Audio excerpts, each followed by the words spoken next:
Okay.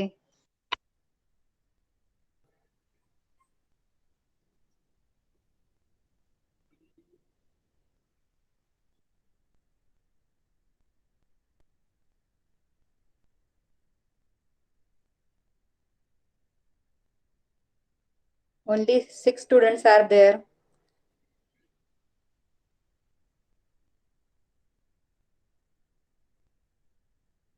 Okay. प्रेझेंटी झाली सगळ्यांची. So today we will move to the revision part.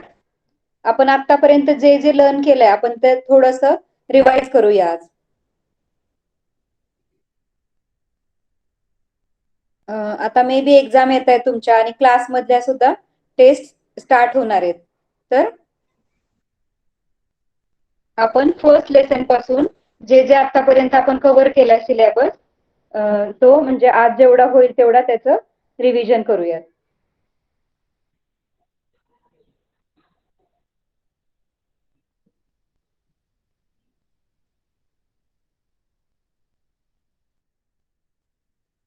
स्कूलमध्ये एक्झाम आहेत का सगळ्यांच्या? स्कूलमध्ये एक्झाम वगैरे स्टार्ट होणार आहेत का? ओके. अनघाच्या होणार आहेत. Other students? Okay.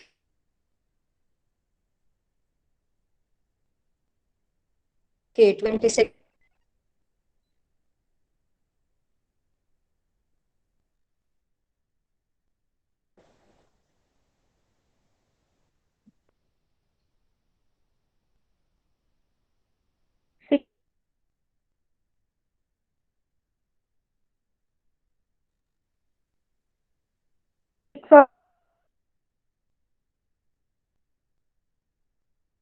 There are 30. मी एक्झाम बद्दल विचारत होते.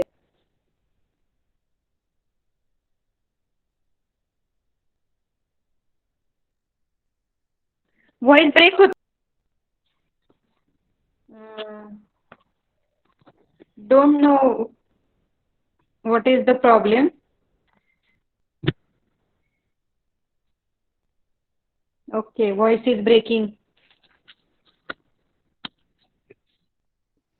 I will move to the another place. Let's see.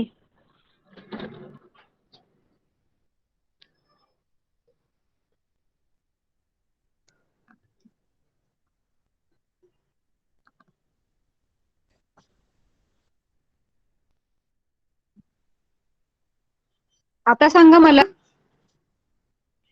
आवाज येतोय का? Is it clear now? Okay. I have changed my place. Let's see. So our first lesson was sources of history. इतिहासाची साधने. तर हा सुद्धा एक इम्पॉर्टंट लेसन आहे. याच्यामध्ये जे आपण 3 सोर्सेस शिकलो, material sources, then written sources and oral sources. तर हे तुम्हाला करायचंच आहे. याच्यामधले क्वेश्चन, ब्रीफ क्वेश्चन आणि वन लाईन क्वेश्चन सुद्धा खूप सगळे आहेत त्याच्यामध्ये. तर खूप ट्रिकी क्वेश्चन आहेत. जसं की मटेरियल सोर्सेसमध्ये कोणते कोणते साधने आहेत, मौखिक साधने कोणते, भौतिक साधने कोणते आहेत. तर फोर्ट्स, कॉपर प्लेट्स, हे जे आपल्याला हिस्ट्रीमध्ये, इतिहासामध्ये जेव्हा उत्खननात सापडतं ह्या सगळ्या गोष्टी, मेमोरियल्स म्हणजे स्मारक असतील, buildings, coins, encryption, cave sculptures, copper plates, forts, किल्ले वगैरे, जुन्या बिल्डिंग्स असतील किंवा लेण्या, केव्ह म्हणजे लेण्या वगैरे असतात, स्मारक असतात, तर सिक्के असतात, कॉइन्स किंवा मुद्रा बोलतो ना आपण, तर इन्क्रिप्शन्स म्हणजे ग्रंथ वगैरे असतात जे ताम्रपत्रावरती वगैरे लिहिलेले असतात. ताम्र म्हणजेच कॉपर प्लेट्स, तर त्याला पण इन्क्रिप्शन बोलतात. तर किंवा मग झाडाच्या पानांवरती सुद्धा त्या काळात लिहिले जायचे. एक मला आठवत नाही, भुर्जपत्रांवरती सुद्धा लिहिलं जायचं. तर हे सगळे मटेरियल सोर्सेस आहेत. Encryption is the material source. इथे कन्फ्युजन होऊ शकतं की इन्क्रिप्शन रिटर्न सोर्स आहे का मटेरियल, तर inscription is the material source.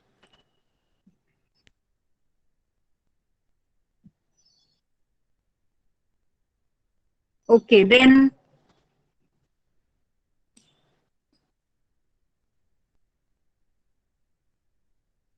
Written source. Written source मध्ये काय येईल? तर where is written source?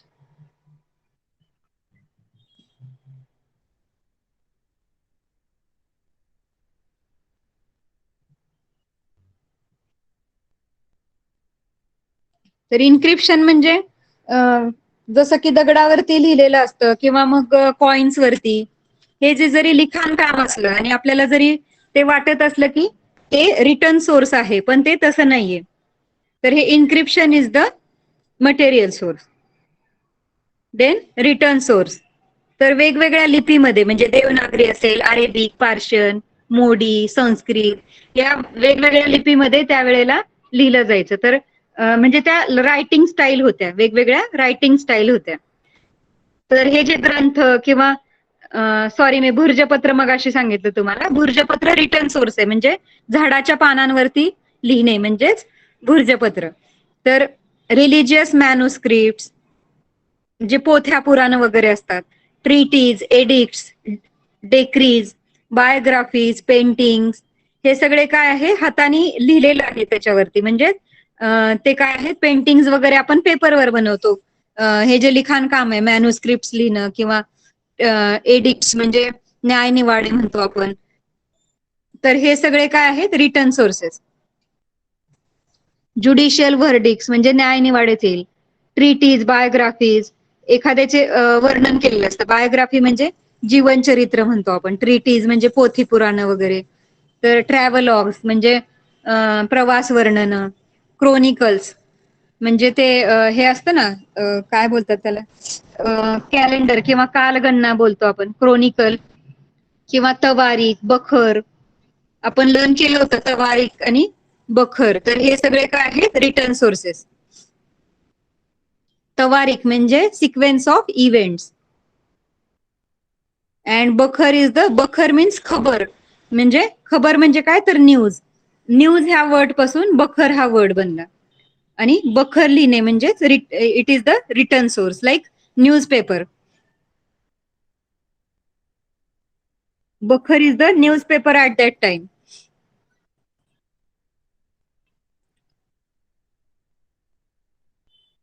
Okay, तर त्यावेळेला फेमस बखर पण होत्या. महिकावटीची बखर, सभासद बखर, चिटणीसांची बखर, अशा वेगवेगळ्या बखरी होत्या. वेगवेगळ्यांनी वेगवेगळे लेखक जे आहेत ते बखर लिहित, तर त्यांच्या नावाप्रमाणे बखरी होत्या. Then oral sources. Oral sources म्हणजे फोक सॉंग्स, गाथा, श्लोक, अभंग, पोवाडा, प्रोव्हर्ब्स, लेजेंड्स, मिथ्स, हे सगळे काय आहेत, ओरल सोर्सेस. जसं की लोकगीत बोलतो आपण किंवा दंतकथा. मिथ्स म्हणजे काय, दंतकथा ज्या पूर्वीपासून चालत आलेल्या आहेत. त्या मे बी खऱ्या असतात किंवा खोट्या, नॉर्मली खोट्या असतात. जसं की मिथ्स म्हणतो ना आपण, भूताच्या वगैरे गोष्टी किंवा अशा. तर ह्या सगळे जे आहेत त्याला मिथ्स बोललं जातं. म्हणी किंवा पोवाडे, अभंग, श्लोक, गाथा.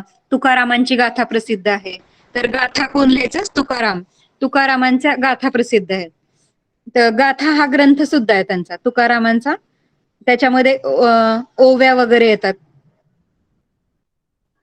तर हे सगळे आहेत ओरल सोर्सेस.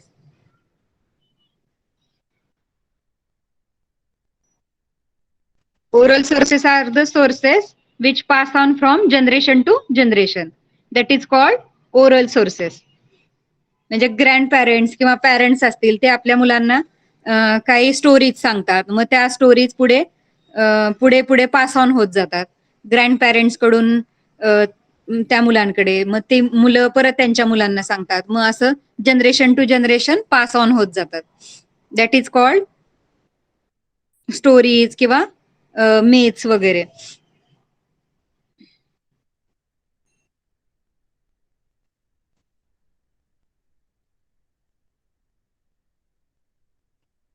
ओके. आवाज येतोय सगळ्यांना?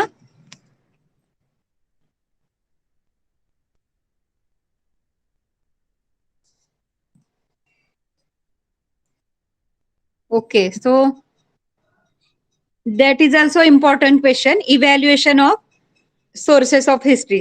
तर सोर्सेस इतिहासाची साधनं आहेत, त्याचं इव्हॅल्युएशन कसं केलं जातं, म्हणजे ती कशी बनवली जातात.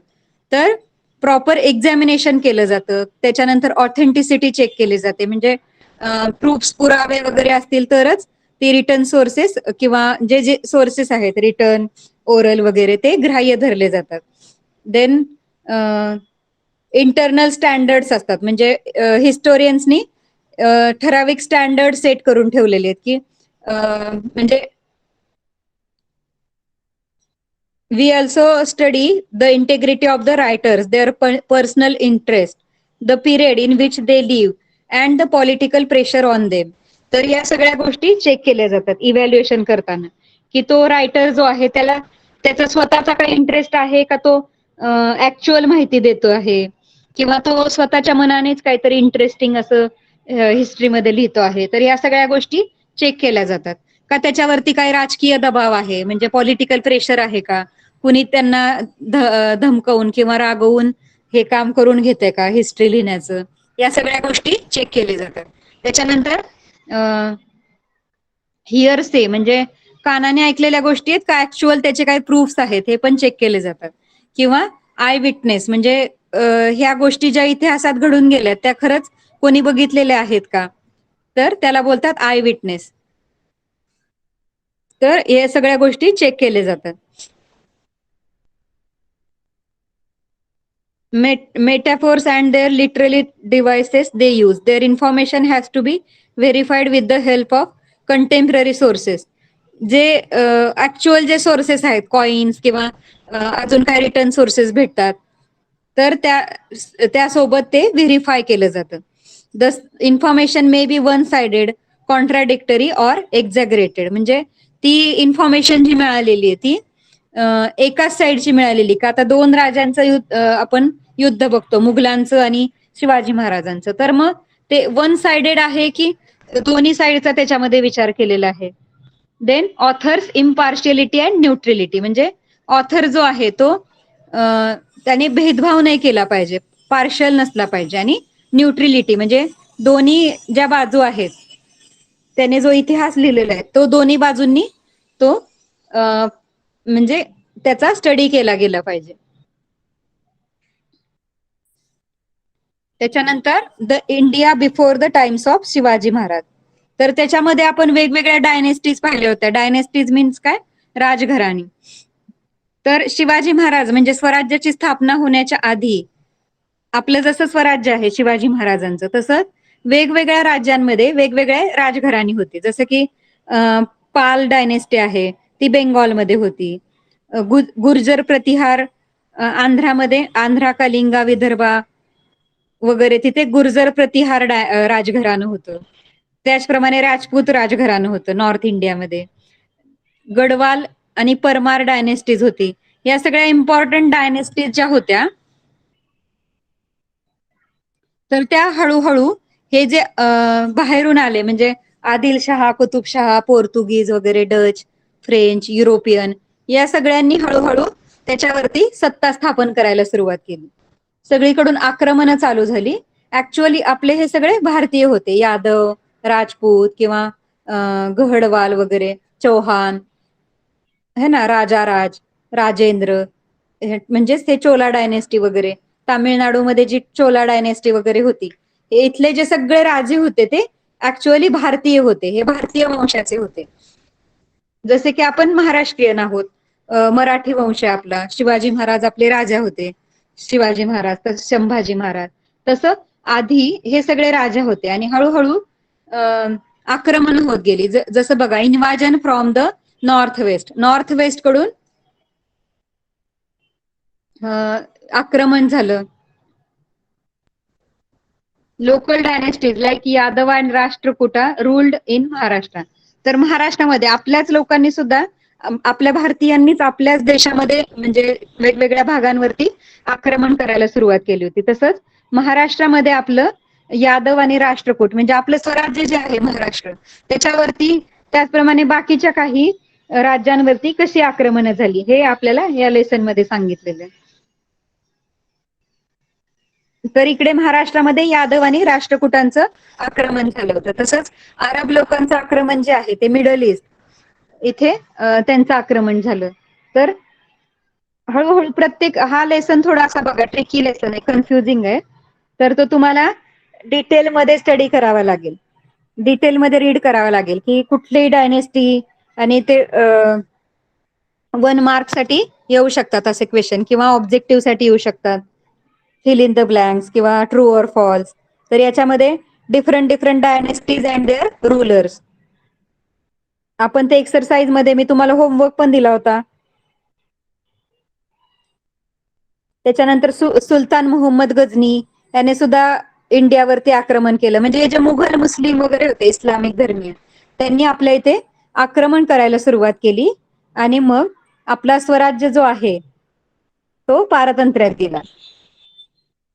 आपल्यासोबत खूप सगळी त्यांनी संपत्ती घेऊन गेले.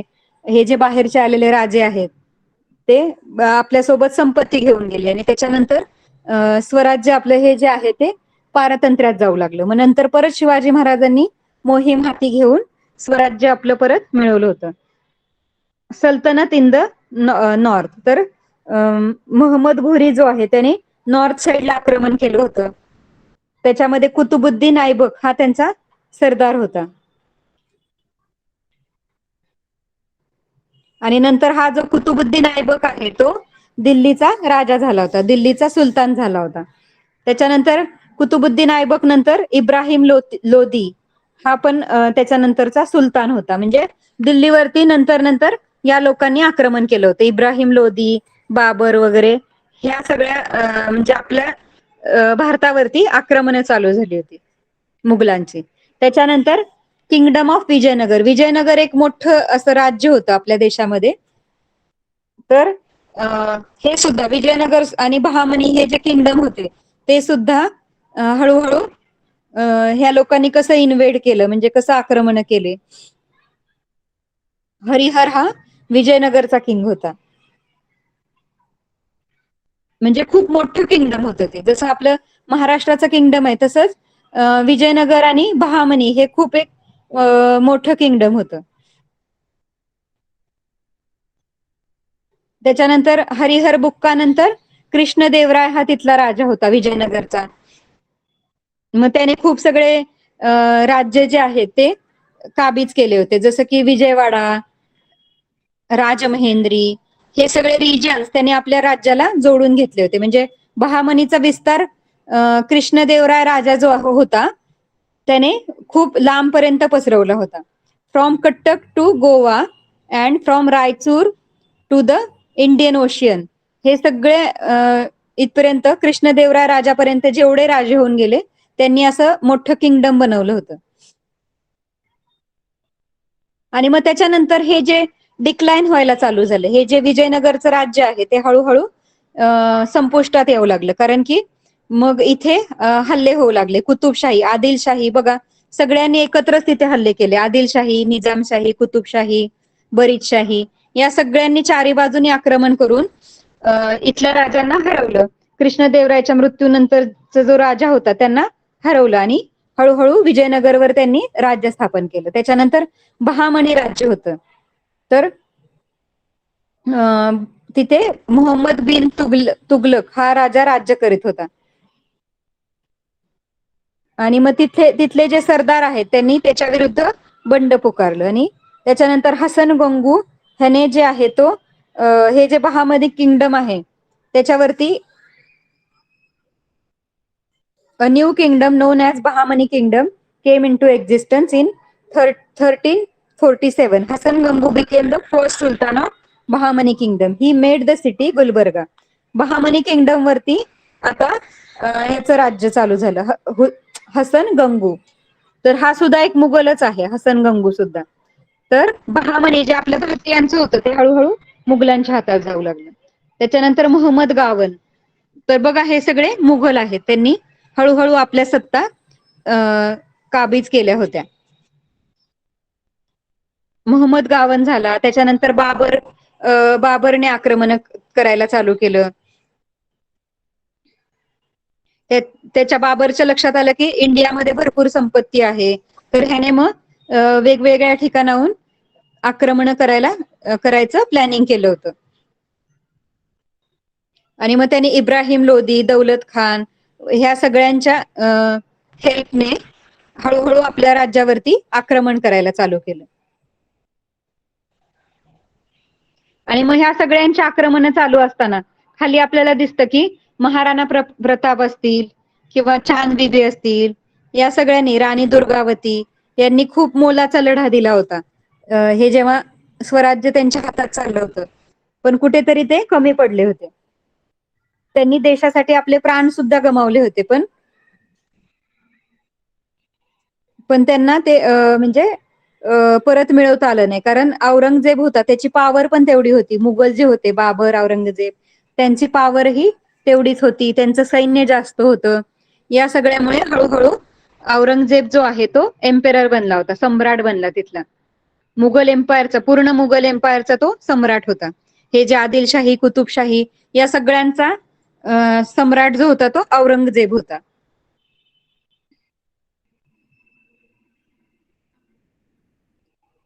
त्याच्यानंतर कॉन्फ्लिक्ट विथ द, म्हणजे अहोम लोकांचा संघर्ष कसा होता, त्यांना सुद्धा त्यांचं राज्य हळूहळू गमवावं लागलं होतं. अहोम लोक जे होते ब्रह्मपुत्रा नदीच्या काठी, मग त्यांना रूल करत होता औरंगजेब, त्यांना सुद्धा रूल करत होता, पण त्यांनी पण खूप स्ट्रॉंगली त्यांना म्हणजे लढा दिला त्यांच्या विरोधात अहोमनी किंवा सिखांचे गुरु होते हे गुरु गोविंद सिंग, त्यांनी खालसा दलाची स्थापना केली होती.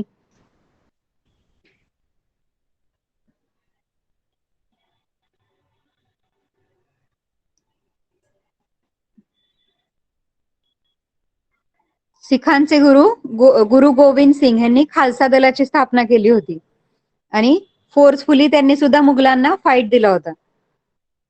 त्याच्यानंतर राजपुतांचा संघर्ष, कॉन्फ्लिक्ट विथ मराठा, म्हणजे सगळे जे आहेत हे संघर्ष करण्याच्या तयारीमध्ये होते मुघलांच्या, पण काही सक्सेसफुल झाले तर काही झाले नाहीत. Conflict with the Maratha.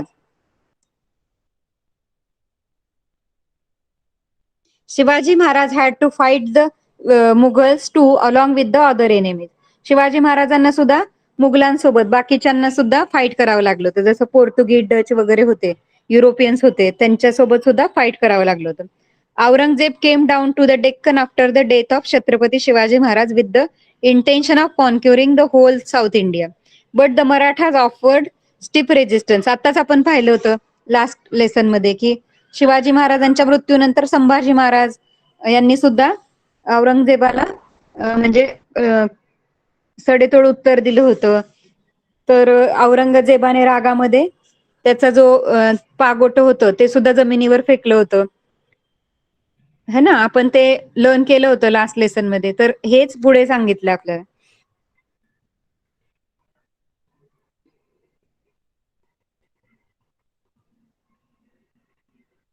Then religious synthesis, म्हणजे धार्मिक चळवळ. शिवाजी महाराजांच्या आधी म्हणजे स्वराज्य स्थापनेच्या आधी कशा धार्मिक गोष्टी होत्या आपल्या याच्यामध्ये, धर्माशी संबंधित कोणकोणत्या गोष्टी होत्या, तर धर्म म्हणजे काय होता, लोकांसाठी धर्म मीन्स काय होतं, तर हे सगळं या लेसन मध्ये सांगितलंय. तर भक्ती मुवमेंट होती, त्याच्यानंतर भक्ती चळवळीची स्थापना झाली. सगळ्यात मोठी मुवमेंट होती भक्ती मुवमेंट. त्याच्यानंतर महानुभाव पंथाची स्थापना झाली. त्याच्यानंतर गुरु नानक यांनी शिखांची म्हणजे सिखिझम नावाचा धर्म स्थापन केला आणि नंतर सुफी नावाचा एक धर्म, इस्लाम मध्येच सुफी नावाचा एक धर्म आहे, तर तो सुफी पंथ सुद्धा अस्तित्वात आला होता.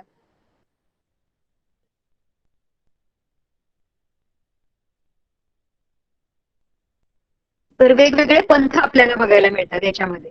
तर सगळ्यात मोठा आहे भक्तिपंथ. तर याच्यामध्ये कृष्ण आणि राम हे एकच आहेत आणि याच्यावरती त्यांनी सांगितलं होतं. They preach values like love of God, humanity, compassion, mercy. म्हणजे त्यांनी प्राणीमात्रांवर प्रेम करणे, भूतदया वगैरे आहे ना, तर हे सगळे ह्युमॅनिटी म्हणजे मानवता किंवा देवावरती प्रेम करणे, या सगळ्या गोष्टी त्यांनी शिकवल्या होत्या. Narayanas were the devotees of Shiva while Alvars were devotees of Vishnu. Sorry, Shiv आणि विष्णू हे एकच आहेत असं त्यांना हरिहर असं बोललं जायचं. तर विष्णू सॉरी भक्ती मुवमेंट मध्ये विष्णू आणि शिवानं हरिहर असं बोललं जायचं. त्यांनी एक आयडॉल म्हणजे मूर्ती स्थापन केली, त्याला हरिहर असं बोललं जातं.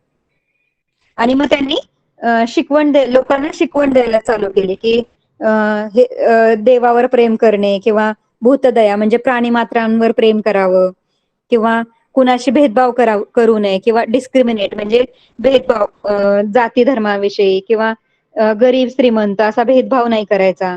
तर ह्या सगळ्या टीचिंग रामानुज, संत रामानंद, हे सगळे भक्ती संत कबीर, हे सगळे भक्ती चळवळीतले जे संत होऊन गेले त्यांनी ही शिकवण दिली होती. He did not attach any importance to the places of pilgrimage. म्हणजे हे जे हॉली प्लेसेस होते पिलग्रिमेज किंवा व्रत वैकल्य, याला ते कमी त्यांनी इम्पॉर्टन्स दिला. त्यांनी सगळ्यात जास्त इम्पॉर्टन्स प्राणी मात्रांवर दया करणे, म्हणजे त्यावेळेला खूप रूढी परंपरा खूप होत्या. म्हणजे चुकीच्या पद्धतीने त्या ज्या रूढी होत्या त्यांचा अंधश्रद्धा म्हणून वापर होऊ लागला होता. तर ह्या सगळ्या संतांनी त्यातून लोकांना बाहेर काढण्याचा प्रयत्न केला.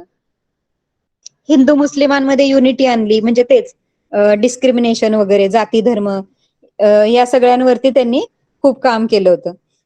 चैतन्य महाप्रभू हे कृष्ण भक्तीसाठी त्यांनी म्हणजे लोकांना शिकवण दिली होती कृष्ण भक्तीची. म्हणजे कोणी शिवभक्त होतं, कोणी विष्णू भक्त, कोणी कृष्ण भक्त, पण सगळ्यांची शिकवण एकच होती की म्हणजे ह्या ज्या व्हॅल्यूज आहेत, लव्ह ऑफ गॉड, ह्युमॅनिटी किंवा मर्सी, प्राणीमात्र, कम्पॅशन, ह्या सगळ्या गोष्टी त्यांनी टीच केल्या होत्या. संत मीराबाईंनी बरेचसे अभंग लिहिले होते श्रीकृष्णांवरती. त्या कृष्ण भक्त होत्या संत मीराबाई.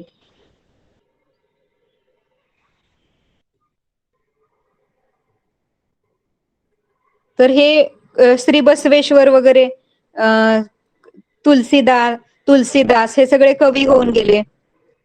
बसवेश्वरांनी लिंगायत नावाचा जो धर्म आहे त्या पंथाचा प्रसार केला होता, Lingayat. He oppose caste system and stress the dignity of labour.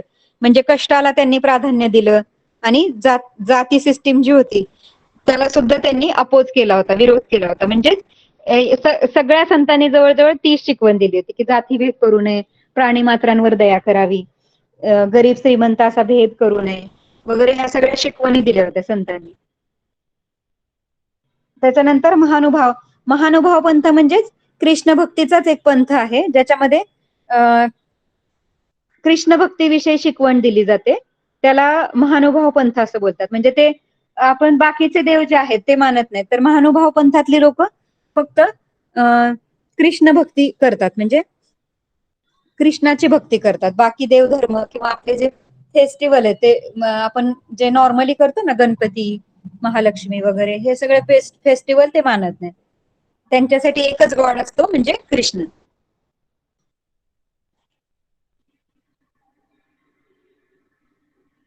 Caste आणि क्रीड म्हणजे जाती धर्म याला त्यांनी विरोध केला होता, चक्रधर स्वामींनी.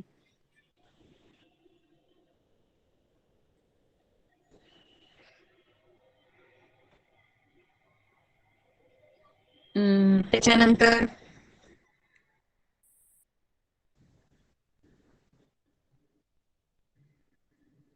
हा जो महानुभाव पंथ आहे तो मेनली विदर्भ मराठवाड्यामध्ये पसरला होता आणि मराठीचा स्प्रेड जास्त झाला होता ह्या महानुभाव पंथामुळे.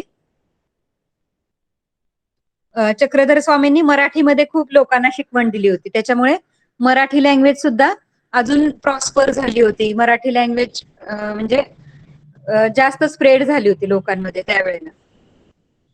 मराठी लँग्वेज प्रसिद्ध झाली होती. त्याच्यानंतर गुरु नानकांनी सिखिझम नावाचा जो धर्म आहे त्याची स्थापना केली होती. शिखांचे पहिले गुरु होते गुरु नानक. आठवते का सगळ्यांना आपण हे लर्न केलं होतं? सगळ्यांना लेसन परत रीड करायचे. आता एका तासामध्ये आपण सगळंच तर नाही कव्हर करू शकत, कारण काही काहींच्या एक्झाम पण आहेत ना मंडे पासून. तर केअरफुली लेसन रीड करायचे सगळ्यांनी. एक्सरसाइज जो आहे लेसनच्या खालचा, त्याच्यामध्ये 1 लाईन क्वेश्चन असतील ते सुद्धा लर्न करायचे.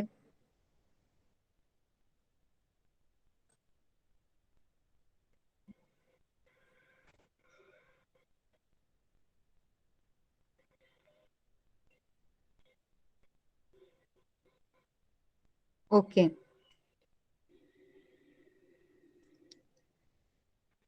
Many people were influenced by the teaching of Guru Nanak. The number of his followers increased day by day. The followers of Guru Nanak are known as Sikhs. Sikhs means शिष्य. आणि त्यांचं Holy book जे आहे ते Guru Granth Sahib. शिखांचं Holy book कोणतं आहे? Guru Granth Sahib.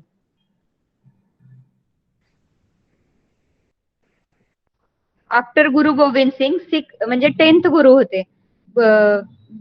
सिखांचे 10th गुरु कोण होते? गुरु गोविंद सिंग. आणि त्याच्यानंतर गुरु ग्रंथ साहिब हा जो ग्रंथ आहे तो त्यांनी त्यांच्या धर्माचं होली बुक म्हणून स्वीकार केलं होता. देन सुफी सेक्ट हा एक इस्लाम धर्मियांचा सेक्ट म्हणजे पंथ आहे, सुफी नावाचा. याच्यामध्ये सुद्धा मेन टीचिंग काय आहे? Love for all living बिंग्स, meditation and simple living. तर सगळ्या लिव्हिंग बिंग जे आहेत म्हणजे प्राणी मात्र जे आहेत, living things, animals and man, humans, animals, हे जे लिव्हिंग थिंग्स आहेत, प्लांट्स, या सगळ्यांवरती प्रेम करायचं. त्याच्यानंतर मेडिटेशन, ध्यान करणे, ध्यान चिंतन करणे. त्याच्यानंतर साधं जीवनशैली म्हणजे सिम्पल लिव्हिंग, या सगळ्या शिकवणी होत्या त्यांच्या.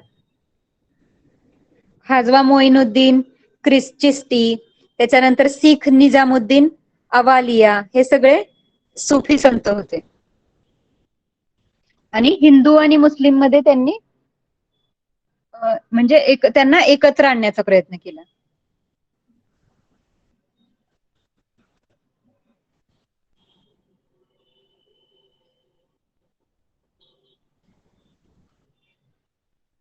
ओके. तर त्याच्यानंतर आपण India before the times of Shivaji Maharaj पाहिलं होतं. त्याच्यानंतर Maharashtra before the times of Shivaji Maharaj. तर शिवाजी महाराजांनी स्वराज्य स्थापनेच्या आधी म्हणजे आपला महाराष्ट्र कसा होता, त्यांनी जे स्वराज्य स्थापना केली, सगळ्या राजां म्हणजे मुघलांना वगैरे हरवलं, सगळीकडे आक्रमण केलं, त्याच्या आधी महाराष्ट्रामध्ये काय परिस्थिती होती, महाराष्ट्र कसा होता?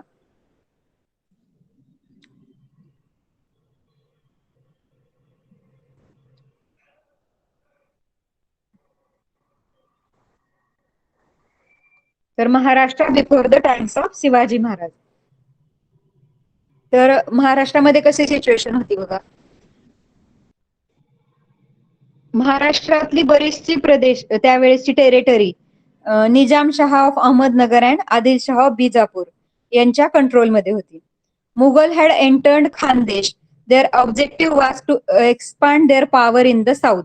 मुघलांनी खानदेशामधून प्रवेश केला आणि त्यांना दक्षिणेकडे त्यांचा प्रसार करायचा होता. There were settlements of Siddi people who had come from Africa along the coastline of Konkan. तर सिद्धी जे आहे ते कोकण कडून त्यांनी आक्रमण केलं.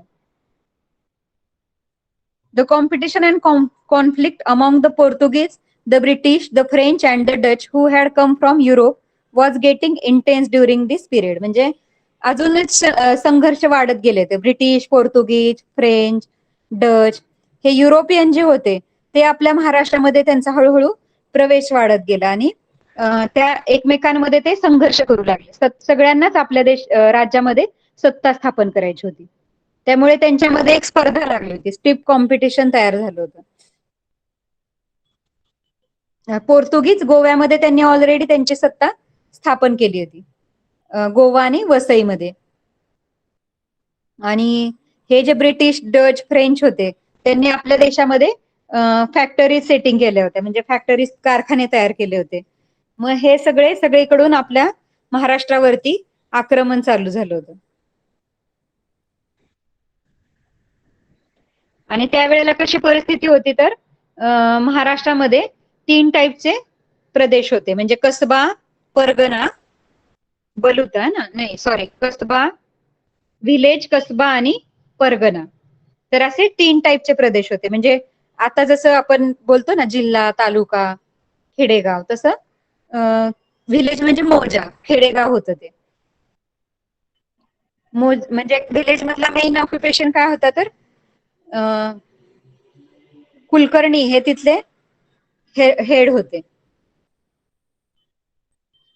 सॉरी, पाटील होते का कुलकर्णी होते? The chief of the village was the Patil. Okay, Patil होते. He use to try to bring maximum land under cultivation. जास्तीत जास्त जमिनीवर शेती कशी करता येईल असं ते बघत, पाटीलांचं काम होतं. आणि भांडण तंटे सोडवणं, डिस्प्यूट म्हणजे लोकांमधला वाद सोडवण्याचं काम पण पाटलांचं होतं. Kulkarni help Patil in his work, म्हणजे कुलकर्णी हे त्यांच्यापेक्षा उप होते, म्हणजे सब होते.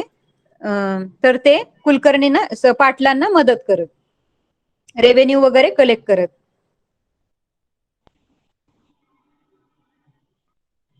त्याच्यानंतर शेतकऱ्यांचा शेअर वगैरे घेणं, म्हणजे कर रूपामध्ये टॅक्स म्हणून शेतकऱ्यांकडून शेअर घेणं, कारागिरांकडून शेअर घेणं, हे सगळे काम कुलकर्णीचं होतं. आणि तो जो टॅक्स होता त्याला काय बोललं जातं? बलुता. कसबा, त्याच्यानंतर कसबा एक मोठी बाजारपेठ होती. Kasba was like a big village, म्हणजे आपण जसं तालुका म्हणतो तसं kasba. It was usually a headquarter of pargana. परगणाचं जे मुख्य ठिकाण होतं ते कसबा होतं. इंदापूर कसबा, त्याच्यानंतर परगणा, वाई कसबा, हे इथले फेमस कसबा होते. म्हणजे बाजारपेठ असायची तिथे, सगळ्या विलेज मधला जो मार्केटमध्ये जो त्यांचा वस्तू आहेत त्या तिथे येत, पेठमध्ये किंवा मार्केटमध्ये येत. Market adjacent to the kasba, there was usually market adjacent to the kasba. कसब्याजवळ एक मार्केट असत नेहमी. Shete and Mahajan were the watandars of the peth. Every village did not necessary have a peth. The setting of pet was the job of the Shetes and Mahajanas. For that, they received some land from the government and some rights from the villagers. म्हणजे हे पेठ वगैरे सगळं सांभाळण्याचं काम हे शेटे आणि महाजन यांचं होतं, बाजारपेठेचं काम. प्रत्येक गावामध्ये बाजार नसेल भरत, पण जी पेठ होती, म्हणजे कसब्याजवळची जी पेठ होती तिथे मोठी बाजारपेठ असे. त्याच्यानंतर सगळ्यात बिग जो प्रदेश होता तो म्हणजे pargana. Many villages together made a pargana, म्हणजे जिल्हा जसा असतो, एका जिल्ह्यामध्ये खूप सगळी गावं असतात, तसं परगणा होता तो. The number of villages was not the same in all parganas. म्हणजे काही परगण्यामध्ये 290 विलेजेस होते, जसं की आय थिंक चाकण परगणा, आणि शिरवळ परगण्यामध्ये 40 विलेजेस होते. आणि देशमुख हे परगण्याचे चीफ होते.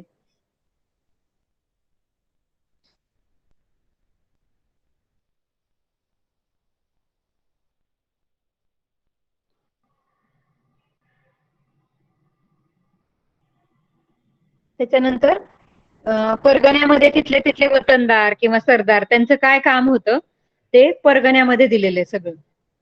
तिथले जे वतनदारांचं काम काय होतं तर दुष्काळ परिस्थिती असेल किंवा शत्रूचं आक्रमण असेल, त्यावेळेला राज्याचं कामकाज सांभाळणं किंवा रेव्हेन्यू वगैरे कलेक्ट करणं, हे सगळं काम वतनदारांचं होतं. त्याच्यानंतर the work of Warkari movement.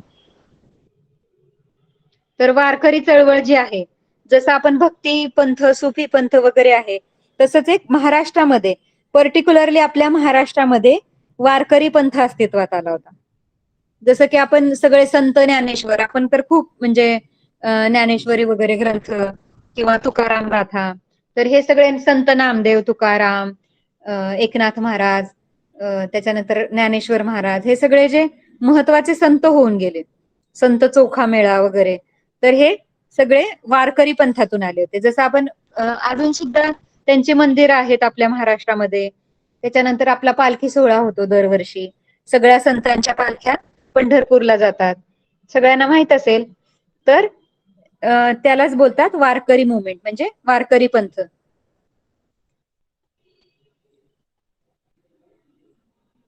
तर हे वारकरी पंथ कुणापासून चालू झाला होता, तर संत ज्ञानेश्वर आणि Sant Namdev. They coming from the various strata of the society, समाजातल्या वेगवेगळ्या भागातून आले होते ज्ञानेश्वर आणि Sant Namdev. The people from all stratas of society were part of the Sant tradition, म्हणजे कुठल्याही जाती धर्माचे लोक वारकरी संप्रदायात येऊ शकत होते. संत चोखामेळा म्हणजे काही चांभार होते, काही सुतार होते, काही ब्राह्मण होते, तर हे सगळे जे संत आहेत वेगवेगळ्या जातीचे, ते सगळे एकत्र आले होते. शेख मुहम्मद, तर हे बघा, संत शेख मुहम्मद तर इस्लाम होते. नरहरी, नरहरी तर सोनार होते, नरहरी सोनार असं बोलतात बघा, तर हे सोनार होते, म्हणजे सोनार, चांभार, कुंभार. संत गोरोबा कुंभार, हे कुंभार होते, है ना. तर हे सगळे जे संत आहेत वेगवेगळ्या जाती, कास्टचे होते म्हणजे, आणि वेगवेगळ्या कास्ट मधून ते एकत्र वारकरी पंथामध्ये सगळ्या जाती धर्माच्या लोकांना प्रवेश होता. तर ते लोकांना चांगली शिकवण देण्यासाठी एकत्र आले होते. समाजाचा, त्यांना समाज प्रबोधन करायचं होतं.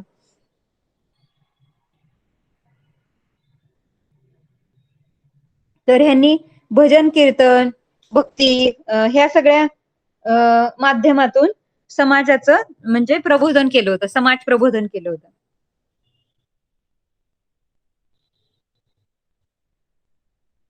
Pandharpur was at the centre of the Sant movement. संत चळवळीचं मुख्य ठिकाण कोणतं होतं? पंढरपूर.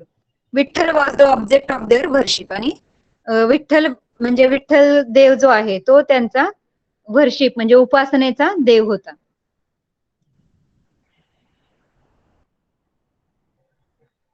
संत नामदेव, तर संत नामदेवांनी सुद्धा खूप सगळे कीर्तन लिहिले. त्याच्यानंतर equality in the men and women belonging to all caste, म्हणजे सगळ्या जाती धर्मातले पुरुष आणि स्त्रियांना म्हणजे समानतेची वागणूक दिली जावी, असं त्यांनी शिकवण दिली. त्यांचं एक फेमस कीर्तन होतं, नाचू कीर्तनाचे रंगी, ज्ञानदीप लावू जगी, अशी त्यांनी प्रतिज्ञा घेतली होती. वेगवेगळ्या अभंगाचे कंपोजिशन केले होते त्यांनी. त्याच्यानंतर ते पंजाब वगैरे वेगवेगळ्या राज्यांमध्ये गेले होते. गुरु ग्रंथ साहिब जो शिखांचा ग्रंथ आहे, त्याच्यामध्ये सुद्धा संत नामदेवांची शिकवण दिलेली आहे.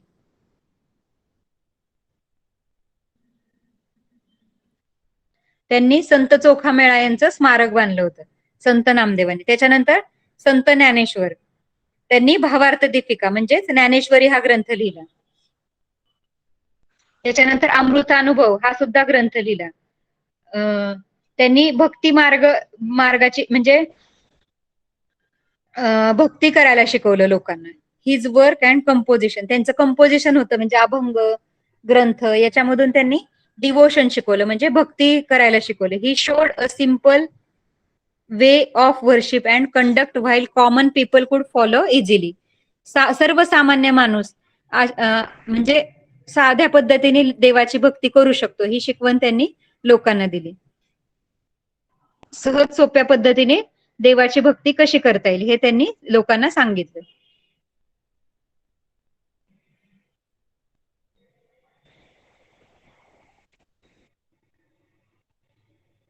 His Pasaydan in Dnyaneshwari uplift the mind, म्हणजे पसायदान हा एक सुंदर प्रार्थना आहे ज्ञानेश्वरी मधली.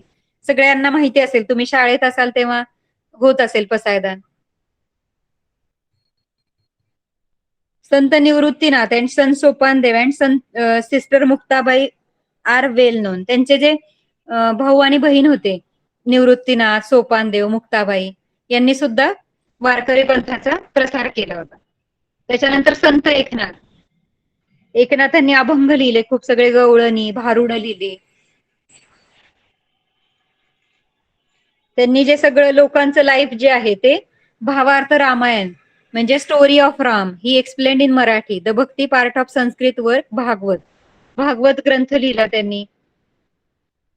हीच abhanga shows the warmth of devotion, म्हणजे त्यांच्या अभंगामध्ये भक्ती दिसून येते, विठ्ठल भक्ती दिसून येते त्यांच्या अभंगामध्ये.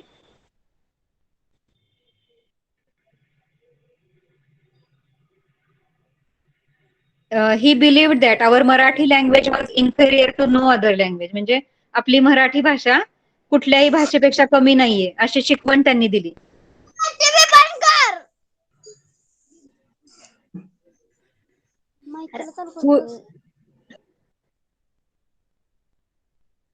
म्यूट करा. टीव्ही बघताय का तुम्ही क्लास करता करता?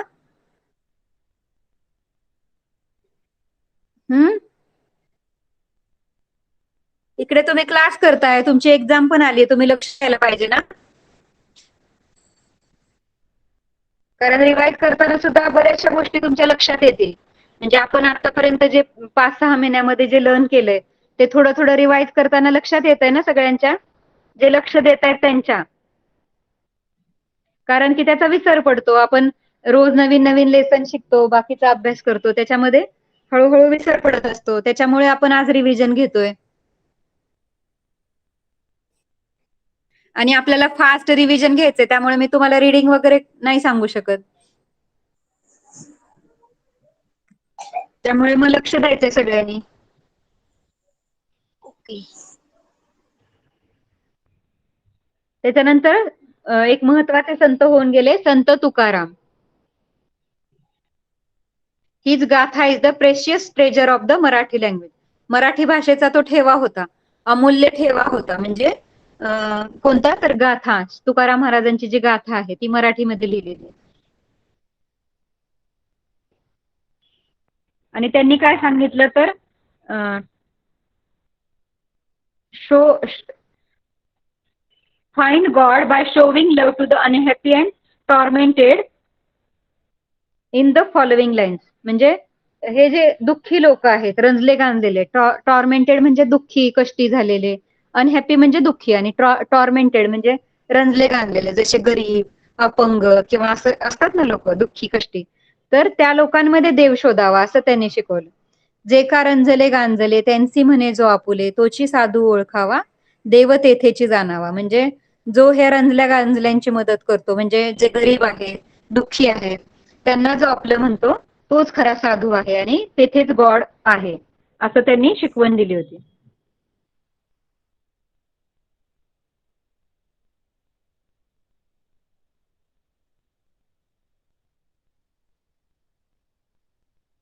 जे सुपरस्टिशियस होते, म्हणजे सुपरस्टिशन म्हणजे अंधश्रद्धा होत्या बऱ्याचशा समाजामध्ये, तर त्या सुद्धा त्यांनी मोडून काढण्याचा प्रयत्न केला.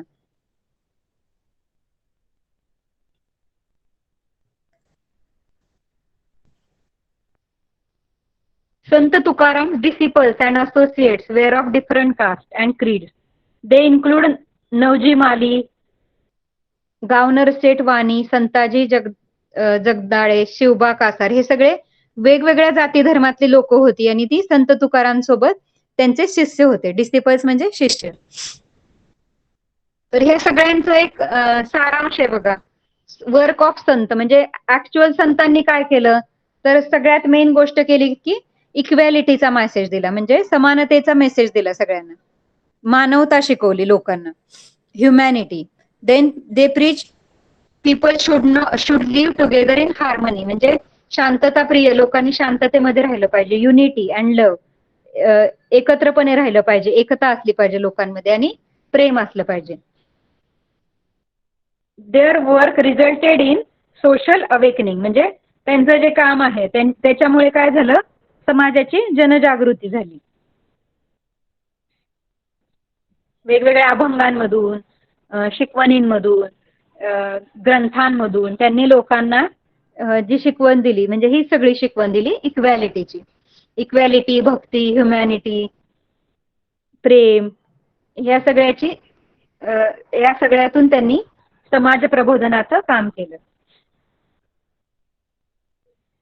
त्याच्यानंतर रामदास स्वामी नावाचे एक संत होऊन गेले. त्यांनी दासबोध, त्याच्यानंतर मनाचे श्लोक. लहान मुलांना मनाचे श्लोक बऱ्याचशा माहिती असतात. आम्ही लहान असताना आम्ही मनाचे श्लोक आम्हाला शाळेमध्ये म्हणजे बोलायला लावायचे, त्याच्यामुळे आमचे पाठ झाले होते. आता माहिती नाही शिकवतात की नाही, पण मनाचे श्लोक म्हणजे छोट्या मुलांना यायलाच पाहिजे असं होतं त्यावेळेला.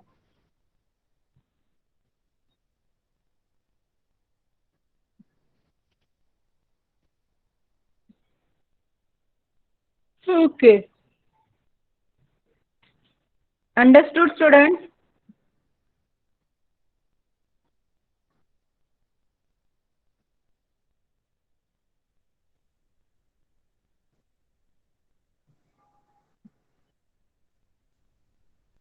त्याच्यानंतर आता आपलं तर स्वराज्य हळूहळू आदिलशाही, पोर्तुगीज, डच, फ्रेंच हे सगळे येऊन बसले होते आपल्या स्वराज्यामध्ये. तर हळूहळू आपल्या स्वराज्याची स्थापना कशी झाली? द फाउंडेशन ऑफ स्वराज मध्ये शिवाजी महाराज म्हणजे शहाजी महाराजांनी आधी स्वप्न बघितलं होतं स्वराज्याचं, आणि ते सत्यात कोणी उतरवलं? शिवाजी महाराजांनी. सुरुवात शहाजी महाराजांपासून झाली होती. शिवाजी महाराजांचे वडील जे होते त्यांच्यापासून खरी सुरुवात झाली होती. शहाजीराजे आणि जिजामाता म्हणजे शिवाजी महाराजांचे आई वडील या दोघांनी सुद्धा स्वराज्याचं स्वप्न पाहिलं होतं, आणि त्याप्रमाणे शिवाजी महाराजांना ट्रेनिंग दिलं होतं या सगळ्या गोष्टी. त्यांना युद्ध कौशल्य असेल किंवा बाकीचे हुशारी असेल अभ्यासातली, एज्युकेशन वगैरे, एक्सलंट एज्युकेशन प्रोव्हाइड केलं होतं त्यांना. तर युद्धासाठी ज्या ज्या गोष्टी लागतात त्या सगळ्या म्हणजे तलवारबाजी किंवा पत्ता, स्पियर, भालाफेक वगैरे ह्या गोष्टी शिकवल्या होत्या त्यांना. त्याच्यानंतर सब्जेक्ट ह्याच्यावरती प्रजेवरती प्रेम कसं करायचं. तर या सगळ्या गोष्टींचं ट्रेनिंग शिवाजी महाराजांनी म्हणजे शहाजीराजांनी आणि जिजाबाईंनी मिळून शिवाजी महाराजांना दिलं होतं, की जेणेकरून ते पुढे जाऊन एक राजा बनू शकतात आणि ह्या ज्या आउटसाइड पॉवर्स आहेत, फॉरेन पॉवर्स, त्यांना लढा देऊ शकतात.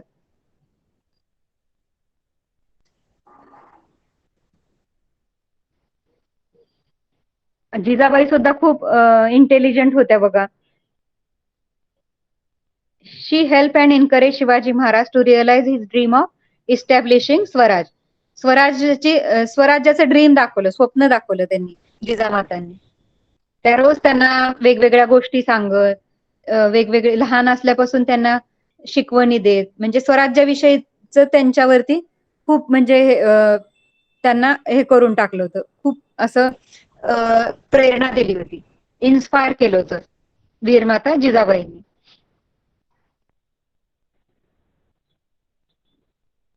She instilled in him values like modesty, truthfulness, oratory, vigilance, courage, and fearlessness. She saw that he was trained in a usage of weapons and inspired in him the will to win and the dream of Swaraj. म्हणजे हेच त्यांनी सगळ्या training दिल्या होत्या. ओरॅटरी, बोलण्याचं कौशल्य असेल, truthfulness, सत्य सत्य बोलणे, फिअरलेसनेस म्हणजे धाडस किंवा न घाबरणं, ह्या सगळ्या, पराक्रम, करेज म्हणजे व्हिजिलन्स वगैरे, दूरदृष्टी, ह्या सगळ्या गोष्टी त्यांनी दिल्या होत्या शिवाजी महाराजांनी.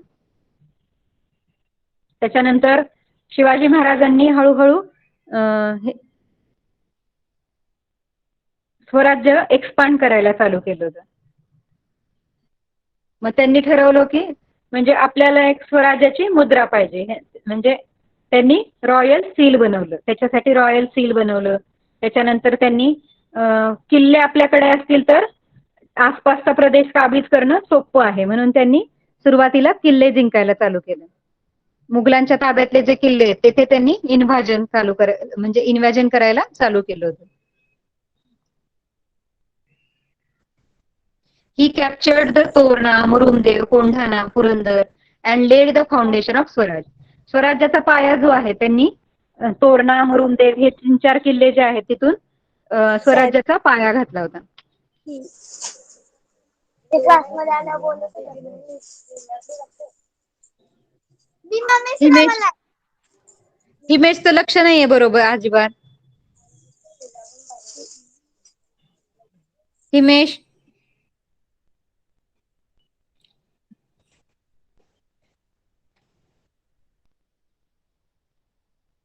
टीचर एवढं सांगताय तुम्हाला, बडबड करताय, तुम्ही ऐकायला तरी नकोय का ऍटलीस्ट?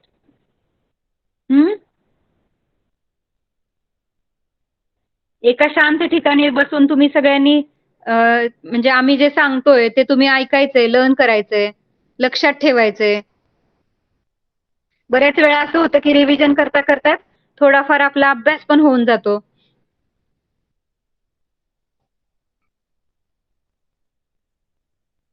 ओके, तर आपण हे 4-5 लेसन त्याच्यानंतर शिवाजी महाराजांनी जवळी कशी काबीज केली, कॅप्चर केली, त्याच्यानंतर अफजल खानाला कसं हरवलं त्यांनी, डिफीट केलं, अफजल खानाला मारलं त्यांनी, त्याच्यानंतर सिद्दी जोहरला कसं हरवलं,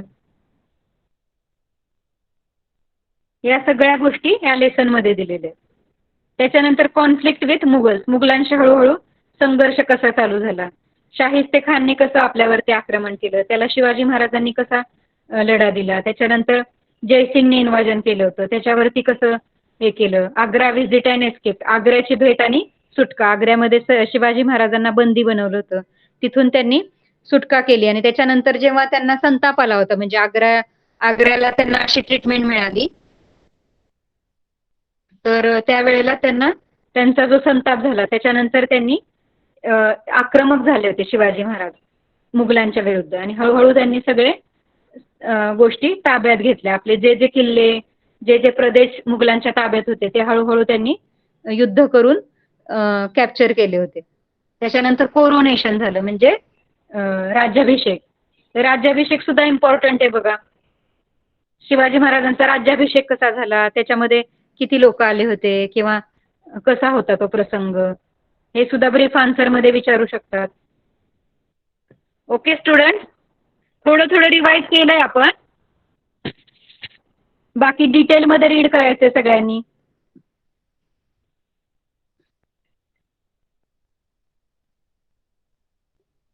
okay everyone, keep studying.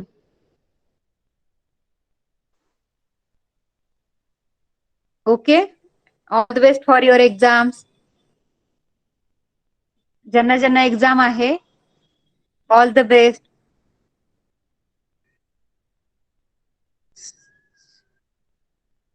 So we will stop here, students. Bye everyone. Bye ma'am. Good night. Bye, ma'am. Bye Bye. ma'am. Bye ma'am. Bye.